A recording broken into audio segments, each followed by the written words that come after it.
Çeşit salam ғой, наличка керек. Давай, налдыш болду mu? Жоқ, енді онда кішкене алды жақта жүрді, аны мен машина жаққа хотя бы. Жүрем баратым ғой машинаң бері қарай тартпадың ғой мына жерге. Осыдан бергенде береді ғой ол, просто анау кредитің болса.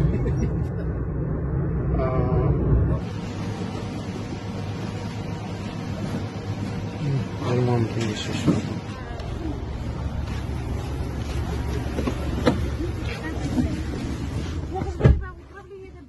Водительдер жылайды да просто. Төменге ой жүрейін ба?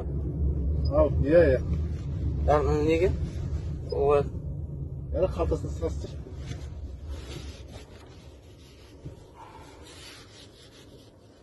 Ближайший полицейский деген жақсы ғой. Қалай жерде скор. Кеше не болды анау? Әлібектің үй жағына. Құранға да еді бізде. Санап алмайсың. Жарайды қойшы сен саған. Есімнен кім болды? Асқар? Айдос. Айтып жүріп. Рас еттісің екенбіз бе?